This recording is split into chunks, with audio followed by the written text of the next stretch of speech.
Ces derniers temps, j'ai vraiment ressenti le besoin de ralentir et de renouer avec mon escargot. La lenteur m'accompagne souvent, mais parfois je la perds de vue. On s'éloigne l'une de l'autre, le temps d'une saison ou deux. Ces dernières semaines, j'avais vraiment besoin d'elle. Et j'avais besoin de la retrouver pour renouer avec une partie de moi qui me fait du bien et qui m'aide à avancer. C'est souvent dans les grands moments de réflexion et d'apprentissage que la lenteur m'aide à faire des choix. Je crois que la vitesse m'angoisse. C'est comme si elle absorbait instantanément tout ce qui me remplit. Elle crée comme un grand vide en moi. C'est comme si elle me faisait automatiquement douter et prendre les mauvaises décisions. Elle me rend vulnérable. Quand je prends mon temps, j'ai beaucoup plus confiance. C'est comme si tout ce qu'il y avait en moi gonflait et devenait matière à avancer.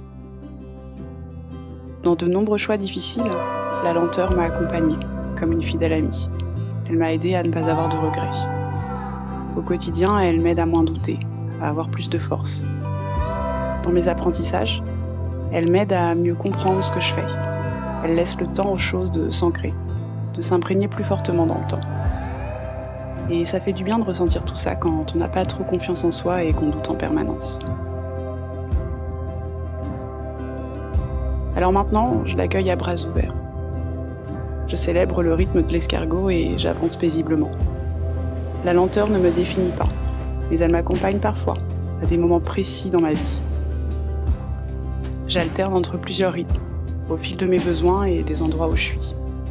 Et ces dernières semaines, j'ai encore bien crapahuté entre la campagne et la ville, avec mon sac à dos, mon vélo et le train.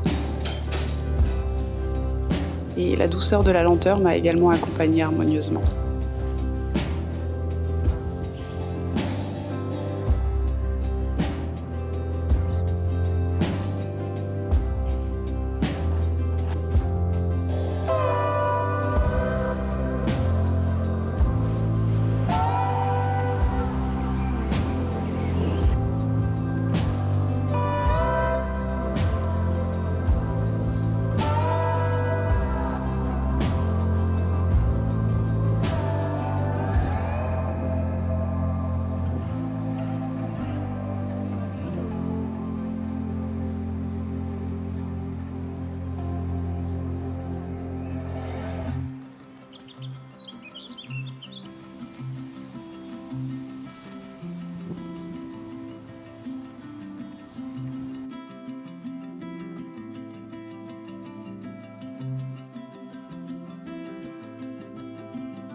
Cette dernière semaine, j'ai vraiment l'impression d'avoir éprouvé les premières effluves du printemps.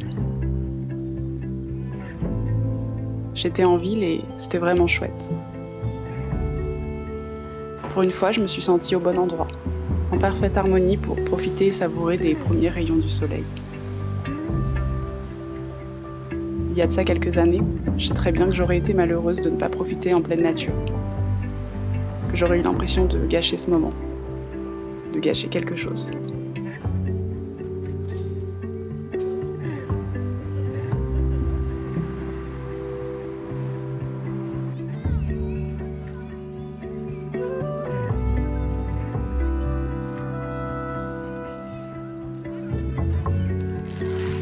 Au fil du temps, j'arrive à retrouver un rythme qui me plaît en ville, à m'y sentir apaisée et en accord avec ce que je suis, ce que j'aime faire, et ça me fait du bien de retrouver cette sérénité, cette identité à travers la ville, cette lenteur. Elle ne m'impose plus son rythme et j'arrive autant à profiter de mes endroits préférés, paisibles et solitaires, que des flux, de sa vie et de quelques interactions sociales. Finalement, par l'alternance de ces différents rythmes, par l'écoute de mes besoins réels, j'arrive à trouver un équilibre qui me convient, sans pression sociale et sans culpabiliser, d'être parfois trop lente ou trop rapide. Et je suis reconnaissante de tout ça. J'arrive à réapprivoiser mon rythme.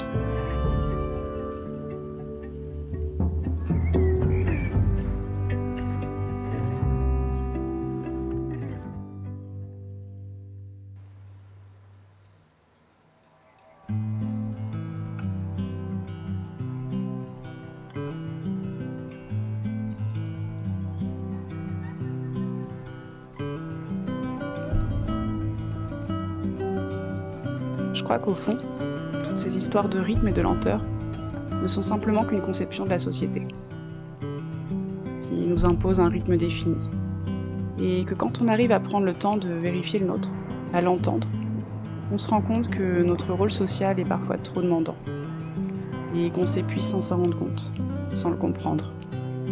Je pense que l'important, c'est surtout de prendre du recul face à la pression de la vie en société, et de réfléchir à ce dont on a réellement envie, ce que l'on est prêt à donner et à faire, à quel degré d'événement on a besoin dans notre vie. Et souvent, c'est plus lent que ce que l'on met en pratique dans notre quotidien.